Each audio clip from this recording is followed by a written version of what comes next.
Wireless projector and hotspot.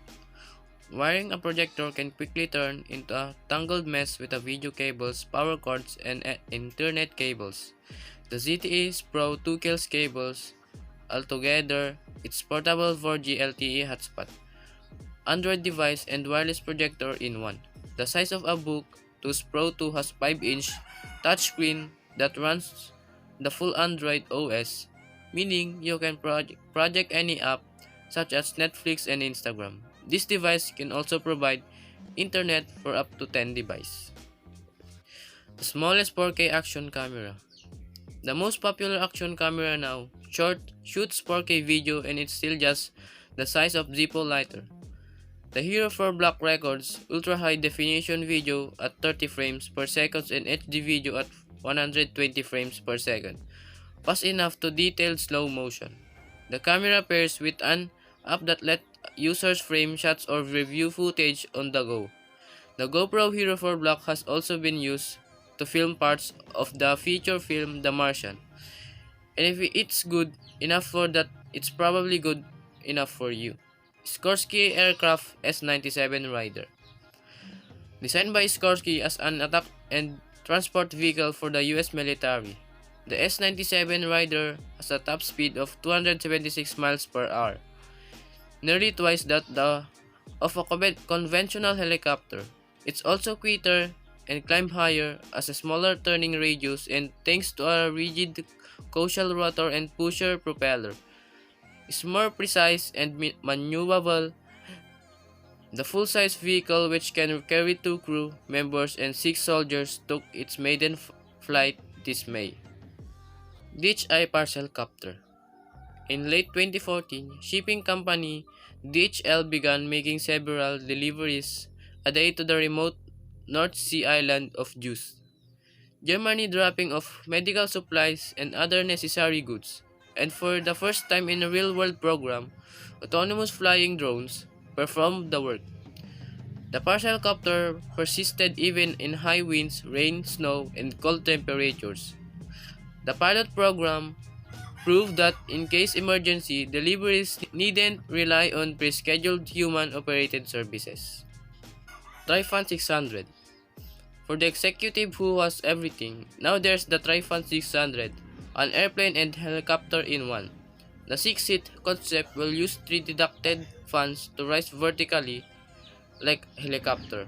When it's airborne, 2 fans will pivot to generate forward momentum and provide lift so it can fly like a conventional jet. This August, after 3 years of development, XTI announced a crowdfunding campaign which will cover a portion of the program's costs and give potential buyers a chance to back it. New Shepard, a manned rocket for tourists.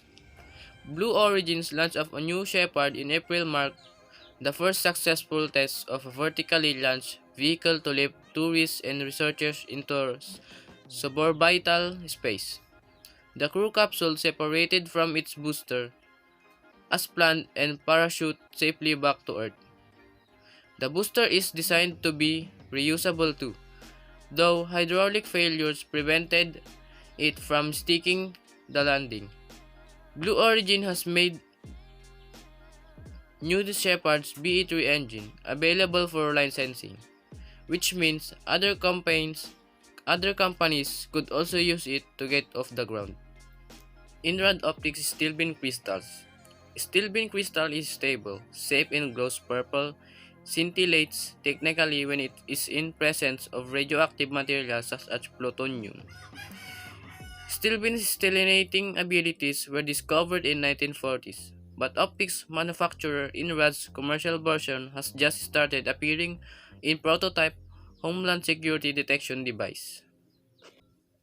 Malloy Aeronautics. Mobility is a perceptual problem for soldiers on the ground, especially in challenging terrain of today's conflicts. Enter the hover bike, a mashup of motorcycle and a quadcopter. Malloy Aeronautics has a working prototype, and this summer, the US Army Research Laboratory contracted the company to test if its hoverbike could work for soldiers. Civilians might want them to. Malloy suggests it could find use among land inspectors, and search and rescue teams. Leatherman thread. After Leatherman's president Ben Rivera got stopped at security at Disneyland for carrying multi-tool, he decided to create one that you'd never need to leave at home, or even in a toolbox. Thread's wearable design features 29 handy tools such as Allen wrench, screwdrivers, and bottle opener. Whirlpool Hybrid Care Heat Pump Dryer. The average clothes dryer can consume as much energy per year as a refrigerator. To balance the skills, Whirlpool built a ventless heat pump model. Instead of releasing hot, moist air, the hybrid care condenses the water internally. The dry air is then recirculated, reusing energy cost by 40% over standard dryers. Windstream Technology Solar Mill. With limited roof space, it's often not possible for do-good homeowners to harness both solar and wind power. Windstream solved that problem by creating a hybrid system, a trio of screw-shaped vertical axis turbines turned below a photovoltaic panel. Saving space, the system can generate 13% more energy than solar alone. DeWalt Carbon Fiber Composite. Lightweight levels are typically made aluminum, but over time or with rough use, the material can deform and lose accuracy. That's why DeWalt built a level form carbon fiber composite. It's 35% lighter than aluminum counterparts and can absorb major impacts, so it says true for Eargo, the most comfortable hearing aid. Typical hard plastic hearing aids block airflow and natural bass sounds. Eargo's feather-like silicone fibers suspend the device in the ear canal, making it almost imperceptible. Comfort is important because you wear it all day long. Every single day, says Rafael Michel, the company co-founder and CEO. The processor inside the device sends sound directly to the eardrum so you can better pinpoint the source bonus. Rechargeable battery never needs to be replaced. Colibri, a 3D motion toothbrush. Even with built-in timer on some electric toothbrush, most people don't brush for the full 2 minutes that dentists recommend. Colibri is more foolproof. Its 3D motion sensors show in real time how well you're scrubbing. It connects to your phone via Bluetooth to highlight problems area and suggest improve brush motion or position. A connected game ensures kids will do more than just swallow the toothpaste. IBM Watson, the supercomputer that won Jeopardy, is now available to anyone. IBM expanded its developer ecosystem for Watson by adding advanced language, speech, and vision capabilities, making it easier for partners to tap into Watson's cognitive computing abilities to solve problems. Epson M-Tracer Golf Swing Analyzer. Improving your golf swing is a lifelong pursuit, an expensive one if you rely on trainer or coach. The M-Tracer Golf Swing Analyzer, an app put the expertise on your phone. A thumb-sized tracer clips to your club and, as you swing, records your 1,000 samples of movement per second and sends them to your phone.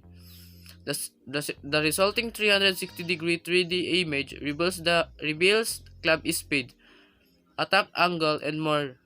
It also records and serves each swing so you can compare stroke as you go along, track your improvement. Zano Self-Tracking Drone. Flying camera equipped drone while taking footage requires dexterity. A little slip could send your drone plummeting to earth. The Zano is tiny quadcopter with an HD camera shoots by itself. It does this by following smartphone via Wi-Fi using GPS and a barometric pressure sensor to navigate and estimate altitude. It films you as you go about your vacation or your daily run. Presets can make it stay in one place or track your every move. The little hummingbird-like drones started shipping to customers in November. Tesla Model X. The Model X challenges pretty much every assumption about US SUVs. It's fast, It races from 0 to 60 in 3.2 seconds and tops out 155 mph. It's safe. The bottom-mounted battery panel gives it the lowest center of gravity, meaning less chance of rollover. Of any SUV made, it is sleek. Falcon wing doors and curved windshield make sure you'll be in view of any driver, especially other soccer dads. Microsoft HoloLens. Google Glass may have pioneered augmented reality, but Microsoft HoloLens will perfect it. The headset overlays digital images onto the user's real-world view. You can turn your living room into a gaming studio or draw on physical objects. NASA astronauts on board ISS are working with Microsoft to use HoloLens for research and repairs. The first developer kit ships early 2016. Raspberry Pi 2. The years ago when the Raspberry Pi hit shelves, it was perfect tool for learning to code but not much else. Its meager 200 MHz processor and 512 MB of RAM were too weak to run meaningful programs. The Raspberry Pi 2 is 6 times faster than predecessor and packs double the memory into same credit card size. In August, Microsoft released PI-friendly version Windows 10 and enabling more people to program, hack, tinker. Best of all, the price is still right.